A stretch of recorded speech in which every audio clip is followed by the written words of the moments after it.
बहुत सारे प्लेयर्स को आप हर हर महादेव बुला रहे हैं जिसके वीडियोज वायरल आ रहे हैं। हम लोग बनारस से बिलोंग करते हैं और हमारा तो यही मानना है कि सब कुछ वहीं पे स्टार्ट होता है, वहीं पे ख़त्म महादेव के पास। अपने पे भरोसा रखिए, काम अपना करता रहिए, जो होगा महादेव देखेंगे। अरे यार मर जीवा प्रेशर ले ले, हाँ अब प्रेशर लेते रहा जिंदगी भर तो मर जीवा हर जगह। तो यह जीवा कब बैक टू बैक मेडल लेके आना उतना ही बड़ा चैलेंजिंग होता है, इतना बड़ा कि मेडल का कलर चेंज करना। सच में लोगों ने हॉकी को दिल वापस देना स्टार्ट किया हुआ है। HIL के बाद से अगर ग्राफ देखें आप हॉकी का तो ये धीरे धीरे ऊपर ही गया है। जो भी प्लेयर्स ओलंपिक्स में जाते हैं वो गोल्ड का सपना ही लेके जाते हैं। हिस्ट्री यहीं से क्रिएट करनी है, अभी नहीं तो कभी नहीं। तो ललित भैया माहौल बनाने वाले हैं और उसमें आपका ये तो हमें पता है, लेकिन आपके साथ देने वाले कौन कौन थे? जब तक कि आप खुल के नहीं रह रहे हैं, हमेशा पदे पदे रहेंगे थोड़ी मजा आएगा। फिर खेल का मतलब ही मतलब है इंजॉयमेंट। ये बात कभी मत भूलिए कि लोग आपको आपके नाम से जानेंगे। आप जो सीखेंगे वो भी आपके नाम से होगा, जो आप नहीं सीखेंगे बुराइयां रहेगी वो भी आप ही में रहेंगी। नमस्कार, द ललन ड्रॉप देख रहे हैं आप और आपके साथ मैं हूं रविराज भारद्वाज। हमारे साथ इंडियन नेशनल टीम और यूपी रुद्राज के प्रमुख खिलाड़ी ललित उपाध्याय मौजूद हैं। स्वागत है भाई। धन्यवाद भाई साहब। काफ़ी समय बाद HIL मतलब यहाँ पे वापस आया है। आपने शायद लास्ट जब हुआ था तो वो आपने खेला होगा 2015-16 के अराउंड जो हुआ था। ये किस तरीके से एक्सपोजर देता है और इसमें खेलना किस तरीके का एक्सपीरियंस रहता है? लास्ट ईयर हम लोग विनर थे डिफेंडिंग, क्योंकि मैं कलिंगा से खेला था। फर्स्ट ऑफ ऑल वैसा मैं 2 से 3 चीज़ें बताऊंगा HIL के बारे में। मतलब मेरा मानना ये है कि हम HIL ही के द्वारा ही हम मतलब हमें चांस मिला था, इंडियन टीम में आने का मौका मिला था।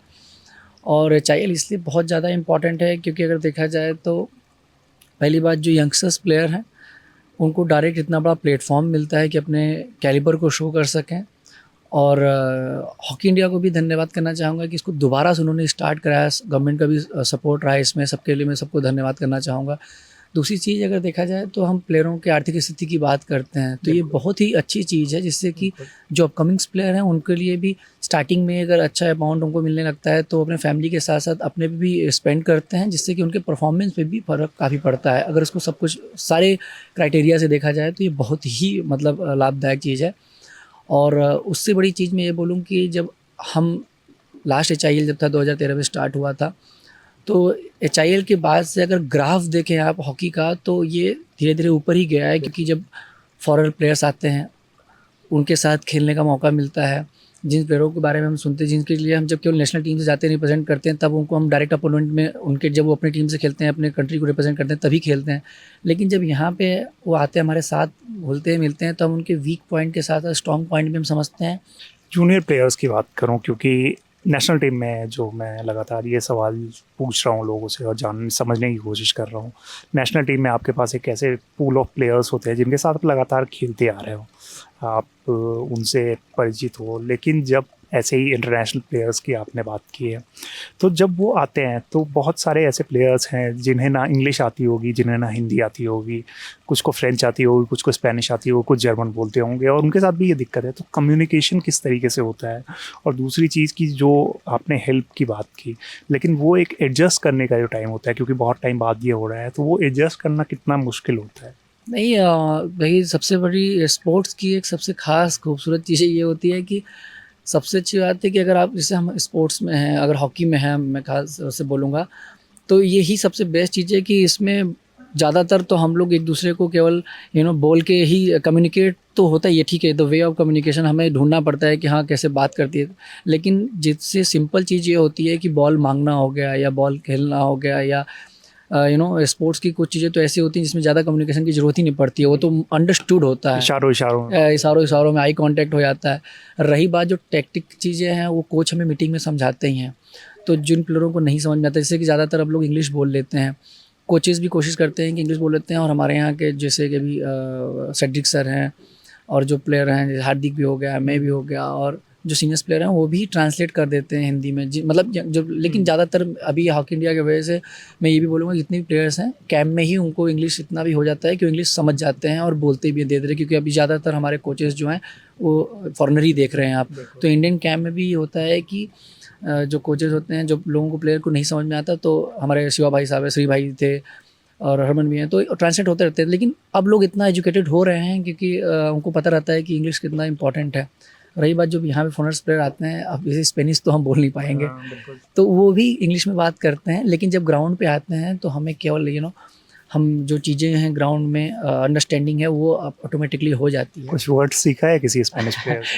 स्पेनिश में क्या मतलब ग्रेसियस है, थैंक उसके यू। बाद हाँ केमोस्तास हो गया, वो राफा है हमारी टीम का, राफेल तो है। लेकिन हॉकी की कुछ चीज़ें सिंपल है कि पास, हाँ गेमी पास हो गया, पास फेंक दो, स्कूप एरियल हो गया, तो वो इशारों वाली बात हम लोग खुद समझ जाते हैं कि क्या करना है। और सबसे सिंपल चीज़ है कि इसमें आपको कब ऊपर जाना है। और सबसे अच्छी बात ये है कि वो लोग भी हिंदी समझने की कोशिश करते हैं, वो भी कोशिश करते हैं, हमारा कोच भी हिंदी समझता है, लेकिन कुछ प्लेयर जो हिंदी ऊपर ऊपर, तो वो सब चीज़ें ये लोग भी सीखते हैं हमसे कि हाँ हम कैसे इनसे अच्छे से कम्युनिकेट कर सकें, जो कि ड्यूरिंग गेम हमें बोलने में आसानी हो, इनको समझने में आसानी हो, तो वो अच्छे से हो जाता है। वो लगता है बिल्कुल। पहले स्टार्ट करने से पहले, लेकिन बाद में हो जाता है। बहुत सारे प्लेयर्स को आप हर हर महादेव बुला रहे हैं, जिसके वीडियोज वायरल आ रहे हैं, कुंभ चल रहा है, क्या प्लान है कुंभ का? भाई साहब जाहिर सी बात है कि हिंदुओं का इतना बड़ा पर्व है, और मैं तो बोलूँगा कि सभी जाते हैं, मतलब देखा है कि सभी अदर अदर लोग भी जा रहे हैं, सब लोग वहाँ पे घूम रहे हैं, तो ये बहुत ही बड़ी बात है हम लोगों के लिए, सबसे बड़ी बात तो। और जो मेरी फैमिली भी गई है वहाँ पे, मेरे भाई तो अभी भी इलाहाबाद में ही जॉब करते हैं, ये महादेव की कृपा है, तो जाहिर सी बात है मुझे भी मौका मिलेगा तो मैं जाऊँगा। और रही बात हर हर महादेव की, तो जाहिर सी बात है यूपी रुद्रास हमारी टीम का नाम है, और यूपी से बिलोंग करते हैं। रुद्रास नाम भी उनको यहीं से मिला हुआ है, महादेव का पता ही आपको, रुद्रास धारण किए हुए हैं। और फ्रेंचाइजी का तो मैं पहली बार इतना धन्यवाद करना चाहूँगा अपनी यूपी रुद्रास टीम का, कि मतलब उन्होंने मुझे ये अपॉर्चुनिटी दिया कि मैं अपनी यूपी से रिप्रेजेंट कर सकूँ। और एक फ्रेंचाइजी का ये भी बहुत अच्छी बात होती है कि मतलब टीम में मतलब प्लेयरों को लेना, और इतने बड़े मतलब हॉकी में नया आना और स्टेप अप करके टीम को लेना, उसके बाद इतना बड़ा प्लेटफॉर्म देना प्लेयरों को, तो इट्स अ गुड थिंग। और मैं फ्रेंचाइजी को इतना धन्यवाद करूँ उतना भी कम है। लेकिन ओवरऑल मैं आपको बता दूँ कि जाहिर सी बात है कि उनको महादेव और हर महादेव कराने का रीज़न ये था कि भाई रुद्राक्ष हैं, संस्कृति को जाने, संस्कृति भी है, जाने भी उनको खुशी होती है, वो पूछती भी रहते हैं कि इसका रुद्राक्ष, meaning हाँ रुद्राक्ष का मतलब क्या होता है और क्यों है। तो मैंने भी कहा भाई हम लोग बनारस से बिलोंग करते हैं, और हमारा तो यही मानना है कि सब कुछ वहीं पे स्टार्ट होता है, वहीं पे ख़त्म महादेव के पास। हम बनारसी हैं, मेरी सोच ये।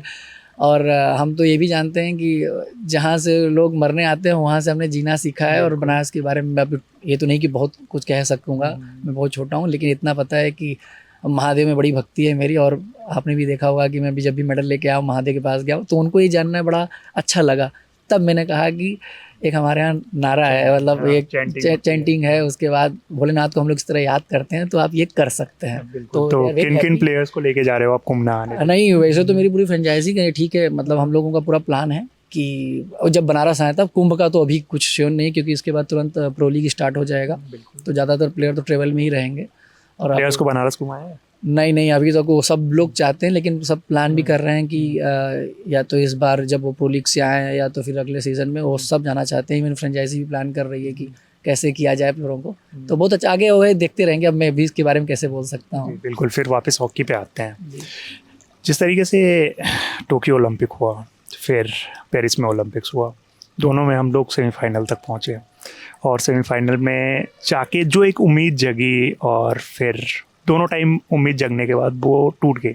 ऐसा नहीं है कि कोई बहुत डिसअपॉइंटिंग रहा, टीम काफ़ी अच्छा खेली है, लेकिन एज अ प्लेयर बस ये जानना चाह रहा हूँ कि जब उस मोमेंट तक पहुँचते हो तो आपके पास भी एक एक्सपेक्टेशन आ जाएगी कि अब तो गोल्ड मेडल हम जीत सकते हैं वहाँ से, और फिर जब ब्रॉन्ज तक सेटल होना पड़े, मैं इनको कोई डिमीन नहीं कर रहा हूँ, बट स्टिल जब एक ब्रॉन्ज पे सेटल होना तो वो कितना टफ होता है एज अ प्लेयर, बस समझना चाह रहा हूँ।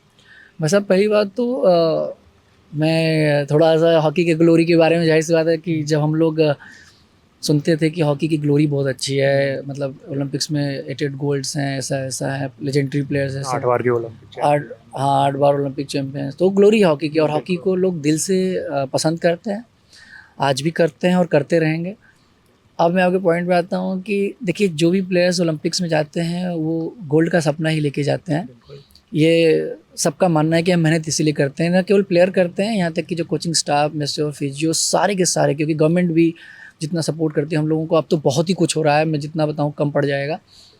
तो जब अब आपका कहने का मतलब था कि हम लोग सेटल देखिए नहीं होता, मतलब क्या होता है कि जब हम क्वार्टर फाइनल जीतते हैं या जब तक हम जब चलते रहते हैं, हमारा माइंड ही रहता है कि हमें फिनिश करना है, पोडियम फिनिश करना है, पोडियम फिनिश ही करना है, उसके नीचे हम बात नहीं करेंगे।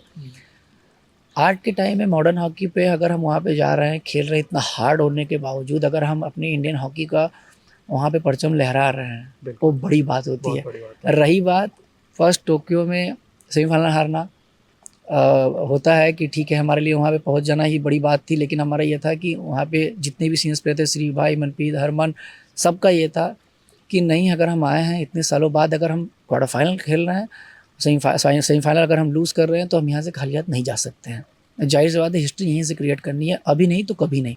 वो मेंटेलिटी थी, वो सेटलमेंट नहीं था कि सेटल हो गए, हम इतने सेटिस्फाई नहीं हुए, और हमने बाउंस बैक किया और ब्रॉन्ज लेके आए। इस बार लोगों का सबका मेंटली ये था, जब हम ब्रॉन्ज ला सकते हैं तो गोल्ड भी तो गोल्ड भी ला सकते हैं, वही। ये देखिए हाँ। था। तो जब ब्रॉन्ज ला सकते हैं तो गोल्ड भी ला सकते हैं, उसी मेंटेलिटी के साथ मेहनत किए थे, सब कुछ चीज़ें था। अगर देखें मैच भी तो क्लोज मैच भी था, बहुत क्लोज मैच था, लास्ट टाइम तक लोग याद करते हैं आज भी। कहीं ना कहीं कुछ न कुछ होता है, लेकिन जब ऊपर वाला लिखा रहता है कि आप मेहनत हम करते हैं, सब करते हैं। आप देखे होंगे इस बार ओलंपिक में अदर्स प्लेयर्स भी काफ़ी पॉइंट से चूक गए, लेकिन फिर भी हमारा ये मेंटेलिटी था कि सबको फिर बात हुई। इस बार तो श्री भाई के लिए, हरमन के लिए, भाई जाहिर सी बात है कैप्टन थे, सबको इतना हो गया था, सबको इतनी उम्मीदें हो गई थी कि इस बार इंडियन टीम गोल्ड लेके ही आएगी। खेल भी वैसा ही रही थी। खेल भी वैसा रही थी, और इस बार इंडियन हॉकी ने ये दिखाया कि वो लास्ट टाइम जो था वो फ्लुक नहीं था कि 40-41 साल बाद आया है, ऐसा नहीं था। हम आज अगर वर्ल्ड हॉकी में अगर इंडियन हॉकी का नाम है, तो हमने वो परचम लहराया भी है, और वो हमने अर्न किया है अपने मेहनत से, कोचिंग स्टाफ की वजह से, सबकी वजह से। जो एक पहचान धीरे धीरे धूमिल होती जा रही थी, उसको वापस ट्रैक पे लाया गया है। और मैं मानता हूँ आपकी बात कि हम ब्रॉन्ज, मतलब ठीक है, जाहिर सी बात है सेमीफाइनल में लूज़ कर गए, लेकिन फिर भी यही मेंटेलिटी थी कि बैक टू बैक मेडल लेके आना उतना ही बड़ा चैलेंजिंग होता है, इतना बड़ा कि मेडल का कलर चेंज करना। ये बात मैं आपको मानना है, ये सबको होता है कि जाहिर सी बात है कि जो इंडियन टीम गोल्ड के लिए दावेदारी कर रही थी, बैक टू बैक लाना भी बहुत बड़ी बात होती है, क्योंकि जितने भी आप देखेंगे मेडलिस्ट थे पिछले साल के, चेंज हो गए थे। केवल इंडियन टीम ही थी जो ब्रॉन्ज लेके आई, अदरवाइज फाइनल में हॉलैंड आई, जो कि पिछली बार नहीं पहुंच पाई थी। जर्मनी थी जो कि सिल्वर लेके आए, और हम लोग से ही वो मतलब बीट हुई थी, तो हम वहीं पे थे और हम पूरा गोल्ड कर रहे थे, तो वो ठीक है। और अब हम पूरी उम्मीद के साथ कह सकते हैं कि ये सिलसिला चलता रहेगा अगले साल डेफिनेटली। बिल्कुल, ये मान के चले, अगली बार मान के चले। ये इसलिए क्योंकि हम कोशिश इसीलिए कर रहे हैं, पहले तो मानने के लिए भी तैयार नहीं थे कि लोग की मेडल आएगा कि नहीं आएगा, लेकिन नहीं ऐसा कुछ नहीं था। हाँ, लोगों का मतलब, मेरा इन द सेंस कि कहने का मतलब कि लोगों को जिस हिसाब से हॉकी का ग्राफ ऊपर नीचे जा रहा था, हम जो खिलाड़ी होते हैं सबका सपना वही होता है, जो लोग कोचिंग स्टाफ होते हैं सबका वही होता है, एसोसिएशन सबका, लेकिन लोगों के जो थोड़े से होते हैं ना कि यार कभी आप आएगा कि नहीं, एक क्वेश्चन मार्क लोग खुद ही, क्योंकि बाहरी लोगों पे हम लोग ध्यान नहीं देते, एक्सपेक्टेशन, उनकी उम्मीदें होती हैं, हमें सपोर्ट होता है, लेकिन एक्सपेक्टेशन की मात्रा इतनी हो जाती है कि वो लोग खुद से अपने ऊपर डाउट लगा लेते हैं कि काश आएगा कि नहीं आएगा। लेकिन कोई लोग चाहने वाले ऐसे थे कि यार क्या पता एक बार मरते मरते हम मेडल देख के जाए। तो लिटरली मैं बता रहा हूँ आपको, ऐसा जब वो मेडल आया, तो जब हम लोग आए, तो मैं सच बता रहा हूँ, लोग जब ओलंपिक का मेडल अपने हाथ में देखे, हम खुद देखे तो आंखों में आंसू थे, लेकिन जब लोगों ने देखा तो ऐसा लग रहा था कि क्या लेके आए। और हॉकी, मुझे नहीं पता था कि इतने लोग हॉकी को दिल से रिस्पेक्ट भी करते हैं। जब वो मेडल आया तो मैं तो बनारस से बिलोंग करता हूँ, मोहम्मद शाहिद जी, मतलब सबको पता था, इतने बड़े प्लेयर थे, विवेक भैया थे, बिल्कुल।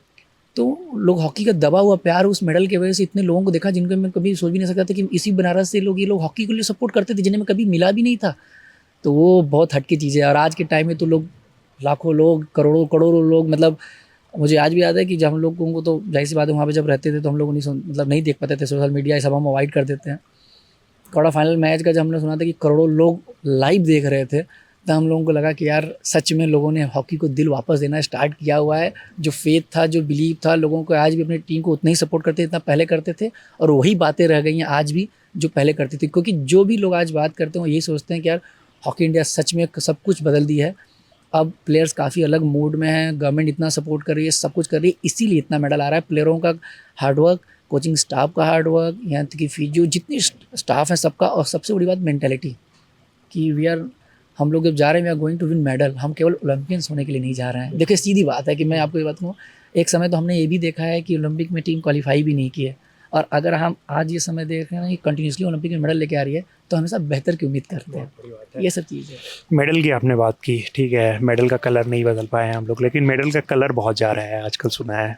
तो क्या कुछ आया है उधर से आपके पास कि मेडल बदला जाएगा उसको, क्योंकि फ्रेंच वहाँ कंप्लेन की गई, तो उनकी तरफ से ये स्टेटमेंट था कि ठीक है कुछ जो चीज़ें हैं वो उनको सही की जाएंगी, और जो मेडल है जिनके भी कलर गए हैं तो उनका कलर बदला जाएगा। तो आपके पास ऐसा कुछ आया है अभी अपडेट कि हाँ मेडल का जो है अब कलर जा रहा है तो उसे चेंज किया जाए? ऐसा मतलब सच बताऊँ तो मेडल का कलर तो सबको पता है कि फेड हो रहा था, लेकिन अभी तक ऐसे कोई मेरे पास सिचुएशन नहीं है, ना ही मैं इसके बारे में ज़्यादा कुछ जानता हूँ कि उसके बारे में क्या फर्दर इंक्वायरीज है या फर्दर क्या उसमें। नहीं, सिर्फ आपसे जानना है कि आपकी हाँ, तरफ से कुछ ऐसा है, क्योंकि जो स्टेटमेंट मेडल- मुझे पता चला वो मैं आप तक बहुत पहुंचा मेडल रहा का हूँ, जो कलर है थोड़ा थोड़ा मतलब जो साइड के फेडिंग होती है वो स्टार्ट हो गई थी। क्योंकि बहुत कम टाइम हुआ है, हाँ। अभी 1 साल भी नहीं हुआ उस इवेंट को, और उस चीज़ को ये चीज़ है, मेडल का कलर है फेड हुआ है।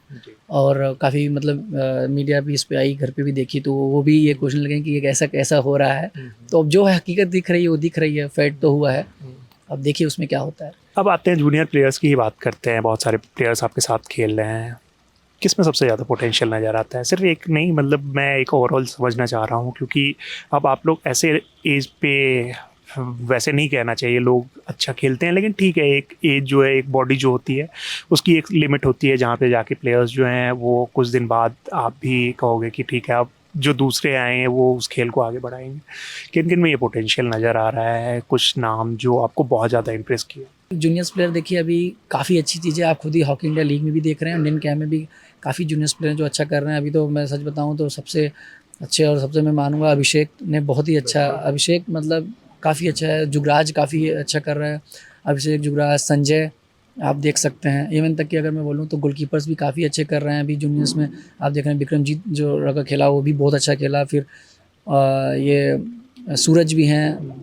तो ये जो प्लेयर्स हैं, आप राजिंदर को देख सकते हैं, तो जो अभी खेल रहे हैं, और उत्तम सिंह अगर आप देख रहे हो तो खेल रहे हैं। तो जो कुछ कुछ प्लेयर्स हैं वो सब अपना पोटेंशियल जो है, अपना कैलिबर जो है, इसी हॉकी इंडिया के माध्यम से, लीग के माध्यम से ही शो कर रहे हैं। तो जाहिर सी बात है कि आगे चल के यही लोग भविष्य हैं जो कि इंडिया का कलर का, मेडल का जो कलर है यही चेंज करेंगे। उसके साथ साथ ये क्रम रुकना नहीं चाहिए, बस ये है, और नहीं रुकेगा, क्योंकि अब सबको एक बार जब आदत लग जाती है जीत की ना, तो बोलते हैं विनिंग इज़ हैबिट। तो ये जहाँ पे आप जैसे श्री भाई थे, हम लोग जाहिर सी बात है कि श्री भाई ने जहाँ पे अपना मतलब जो लेगेसी रोक के गए हैं, जो भी गोलकीपर आएगा उससे उतना एक्सपेक्ट किया जाएगा, इन द सेंस कि वो वही सपना देखेगा, मेरा कहने का मतलब है। तो वहीं पे सोचेगा ना कि जब श्री भाई मॉडर्न हॉकी में कर सकते थे तो हम लोग क्यों नहीं कर सकते हैं। इंडियन टीम प्लेयर्स के लिए श्री भाई की क्या अहमियत है? हाँ जी, जाहिर सी बात है कि बहुत ही है, क्योंकि श्री भाई ने गोलकीपर के माध्यम से जिस तरह से कंट्री को सर्व किया है वो बहुत बड़ा एग्जाम्पल है कि खेल को, अगर हॉकी को एक नया आयाम देना, और वो भी टीम गेम में, तो एक बहुत ही मतलब बड़ी बात है अगर सच बताऊं तो इसलिए श्री भाई को सब अलग ही, भाई हम लोग तो जैसे आप मुझे बोल रहे हैं वैसे हम लोग श्री भाई को भी श्री कहते हैं, इनके पास भी हर चीज़ है, श्री भाई को श्री भी कहते हैं। तो बहुत कुछ चीज़ें हैं, और एक अच्छे कैप्टन के रूप में थे पहले भी, और एक सीनियर प्लेयर के रूप में, और उसके बाद जो गोलकीपर के वे में उन्होंने अपनी पर्सनालिटी, अपना कैलिबर जो उन्होंने शो किया है वो काबिल तारीफ़ है। और वही क्रम अभी जैसे लीडर में हरमन है, तो हरमन को तो एक नया नाम ही मिल गया है, सरपंच साहब। तो जो हरमन भी हॉकी इंडिया जब लीग हुआ था तो उससे उनको जब मौका मिला था तो उन्होंने अपना कैलिबर शो किया था, और आज उसी की देन है कि वो यहाँ पे हैं। तो यही जो एक प्लेटफॉर्म होता है जहाँ पे कि आपका फ्यूचर निर्धारित किया जाता है, आपके ऊपर डिपेंड करता है कि आप कैसे इस अपॉर्चुनिटीज़ को ग्रैब कर रहे हैं। तो आज देखिए सरपंच साहब, दुनिया उनको नाम दे रही है, आज खेल रत्न मिल रहा है, उसके बाद फिर कंटिन्यूसली इस क्रम को बढ़ा रहे हैं, और आज ओलंपिक में कप्तानी मेडल आ रहे हैं अभी, और उनके कप्तानी में टीम खेलेगी। जाहिर सी बात है कि और वो लड़कों को लेके चलेंगे और प्लेयर्स को बूस्ट अप करेंगे, तो ये क्रम आपको देखने को मिलेगा। तो बहुत कुछ चीज़ें हैं, और मैं ये नहीं बोलूँगा कि अभी हमने बहुत कुछ कर लिया है, बहुत कुछ करना बाकी है, क्योंकि भविष्य में बहुत कुछ है। लेकिन अगर ये देखा जाए कि एशिया की बात करते हैं तो आज एशिया में डोमिनेट कर रहे हैं, चाहे गर्ल्स हो, मतलब चाहे वीमेंस हो, चाहे मेंस हो। Asian champions trophy, Asian games, और अगर आप हम एशियन गेम्स की बात कर रहे हैं, एशियन गेम्स में गोल्ड आ रहा है, ओलंपिक्स में बात कर रहे हैं, ओलंपिक कुछ कुछ चीज़ें हैं जिसमें अभी और हम लोगों को धीरे धीरे और इम्प्रूव करेंगे और मेडल लेके आएंगे। ये भी पता चली कि टीम में जब कोई भी माहौल बनाना होता है, माहौल इन द सेंस कि वो पॉजिटिव वे में, जो हमारे बिहार यूपी में कहा जाता है चलो आज माहौल बनाते हैं, तो वो काम सबसे पहले ललित भैया को पकड़ा जाता है। तो ललित भैया माहौल बनाने वाले हैं, और उसमें आपका ये तो हमें पता है, लेकिन आपके साथ देने वाले कौन कौन प्लेयर? भाई देखिए, माहौल क्या आता है, जब मस्त लोग रहते हैं अपने आप में तब मस्ती चलता है। साथी कौन कौन है, पार्टनर इन क्राइम कौन कौन है? मनदीप, देखिए मैं रिसेंटली बता दूं, मनदीप ये नाम आपको मैं, ठीक है, मनदीप हट के लड़का है मनदीप, जितना मतलब दिल का राजा एकदम। मिला था मैं। हाँ, दिल का एकदम राजा। हरमन हो गया। अच्छा, हरमन भाई माहौल बनाते हैं? हरमन मतलब मैं ये नहीं बोलूँगा, हरमन को जितना लोग इनफील्ड जानते हैं आउटफील्ड एकदम नहीं जानते भाई। मैं ये बोलूँगा कि वेरी मतलब बहुत ही डेडिकेट, बहुत ही एग्रेसिव, और ग्राउंड के अंदर पूरा ऑरा रहता है कि हाँ लीडर भी रहता है। और उतना ही अपोजिट ग्राउंड के बाहर एकदम काइंड, एकदम सॉफ्ट, मज़े ले रहा है, एकदम सबको जो फन हो रहा है, बर्थडे सेलिब्रेट करना है, ऐसे ऐसे, तो वो सबका रहता है। मनप्रीत है इसमें, अभी हार्दिक भी है, तो वो सब चीज़ें चलती रहती हैं। तो वो अगर नहीं रहेगा ना तो फिर मज़ा नहीं आएगा। हाँ, जब तक कि आप खुल के नहीं रह रहे हैं, हमेशा पदे पदे रहेंगे, थोड़ी मज़ा आएगा। फिर खेल का मतलब ही मतलब है इन्जॉयमेंट। अंदर भी इन्जॉय कीजिए प्रोफेशनलिज्म के साथ, कि जो काम दिया है पहले वो काम करो, और खेल को अगर एंजॉय नहीं करेंगे मज़ा नहीं आएगा। फिर गेम के बाहर भी अगर आप टेंशन में रहेंगे, प्रेशर में रहेंगे, फट नहीं जाएंगे। तो फिर वो चीज़ करनी चाहिए। और सबसे बड़ी बात है ना, लोग प्रेशर बोलते हैं। मैं प्रेशर को एक नया, जैसे हम लोगों का मानना है, प्रेशर को आप प्रेशर क्यों बोलते हैं? प्रेशर को आप ये भी तो बोल सकते हैं, इसे न्यू चैलेंज। आप ये देखिए, प्रेशर तो है ही, आप उसे नाम दे रखें, एक वर्ड चिपका दिए प्रेशर। लेकिन अगर आप इस चीज़ को देखें कि pressure is a new challenge, मतलब जो नया चैलेंज है, इस चीज़ से हमें प्रेशर आ रहा है और ये चीज़ है नहीं, तो ये बोलो ना आप न्यू चैलेंज है। चैलेंज कभी खत्म नहीं होगा, और चैलेंज को ही आप प्रेशर मान रहे हैं। आप ये भी तो देखिए भाई साहब, सोच है अपनी अपनी। तो भैया हमने वो बनारसी निकल रहा था मुझसे। नहीं बोल सकते हैं, बिल्कुल हम भी वहीं से, हम पास के ही हैं। ऐसा ना है कि नहीं समझेंगे, लोग समझते हैं। हमारे कितने व्यूअर्स हैं जो वहाँ के। नहीं तो भैया हम लोग जैसे ना कहते कि हाँ, अब बनारस और यूपी में, अरे यार मर जीवा प्रेशर ले ले। हाँ, अब प्रेशर लेते रहा जिंदगी भर, तो मर जीवा हर जगह। तो यह जीवा कब, तो बनारस लोग कहते हैं ना कि अरे गुरु जीवा कब, जीवा कब। तो वही बात है। तो यही सब चीज़ें होती हैं कि आप उसी भी तो बोल सकते हैं न्यू चैलेंज। और न्यू चैलेंज का मतलब आता है कि अपनी पर्सनालिटी को शो कीजिए, आप अपना बेस्ट दीजिए। आउटकम क्या आएगा क्या नहीं आएगा, हमेशा आप बेस्ट दे भी नहीं पाएंगे, तो ये भी होता रहता है। तो उस चीज़ के लिए आप मेंटली प्रिपेयर रहिए। बस ये दीजिए कि मन साफ रखिए, और कहता मन साफ रखिए, अपने काम पे भरोसा रखिए, कटौती में गंगा, अपने पे भरोसा रखिए, काम अपना करता रहिए, जो होगा महादेव देखेंगे। आखिरी सवाल ये रहेगा कि यंगस्टर जो ललित उपाध्याय बनना चाहते हैं, उनके लिए आपकी क्या एडवाइस है? भाई मेरा शुरू से ये मानना है कि आप मतलब बनिए मत किसी की तरह, आप खुद अपने आप को बनाइए अपने आप की तरह। मेरा ये शुरू से मानना है। हाँ, लेकिन आप जितने भी बड़े प्लेयर हैं, मतलब मैं सचिन सर और धोनी भाई साहब, उसके बाद फिर मैं धनराज भाई जो हमारे लेजेंडरी हॉकी प्लेयर रहे हैं, मैं मोहम्मद शाही साहब का नाम सुनता था। उसके बाद जो मुझे सबसे ज़्यादा, अगर मैंने किसी प्लेयर के साथ करीबी से रहा है, तो वो है मेरे मोहम्मद समीर दाद, ओलंपियन थे। तो मेरा ये था कि मैं इन लोगों से सीखता था, लेकिन आप सीखिए उनसे, उनकी अच्छी चीज़ों को सीखिए। उन्होंने जो कंट्री के लिए किया है, जो भी आप जिसको भी आइडल मानिए, उसे सीखिए। लेकिन आप अपने आप को डेवलप कीजिए, क्योंकि आपके अंदर की जो चीज़ें हैं वही लोग देखेंगे। आप किसी को कॉपी पेस्ट मत कीजिए, आप लोगों को सीखिए, अपने वे में उसको इम्प्लीमेंट कीजिए। हॉकी के अलावा और कौन कौन सा गेम देख पाते हैं, टाइम अगर मिलता है? हाँ, टेनिस देखता हूँ। कौन है फेवरेट प्लेयर? और ऐसे तो जाहिर सी बात है कि मेरा नोवाक जोकोविक था, उसके बाद फिर नडाल को भी मैं बहुत देखता था, लेकिन सबसे बेस्ट था मेरा फेडरर। अरे तीनों का नाम ले दिया एक साथ। तीनों में अलग अलग क्वालिटी तीनों की अलग अलग, तभी तो बता रहा हूँ। लेकिन ये है कि मैं जो भी प्लेयर्स होते हैं वो काफ़ी सेक्रीफाइस करते हैं। तो मेरा मतलब मोरल ऑफ द स्टोरी यही था कि आप सबको देखिए, सबकी चीज़ों के लाइफ जीनी से जो होता है, हम लोग बोलते हैं ना लाइफ स्टाइल से जो होता है, उनके स्ट्रगल से सीखिए। चाहे मैं हूँ, चाहे श्री भाई की, चाहे हरमन, चाहे जो भी हॉकी प्लेयर्स हैं, हरमन हो गया, मनप्रीत हो गया, हार्दिक आज है, आज जितने भी प्लेयर हैं, आप उनसे सीखिए, नो प्रॉब्लम। मनदीप इतना, हम लोग बोलते हैं मनदीप बहुत अच्छा हम लोगों का, तो आप उसको सीखिए। लेकिन आप अपने वे में उसको करने की कोशिश कीजिए, उनकी अच्छी चीज़ों को सीख के अपने अंदर धारण कीजिए, क्योंकि लोग आपको आपके नाम से जानेंगे आगे चल के। ये बात कभी मत भूलिए कि लोग आपको आपके नाम से जानेंगे। आप जो सीखेंगे वो भी आपके नाम से होगा, जो आप नहीं सीखेंगे, बुराइयां रहेंगी, वो भी आप ही में रहेंगी।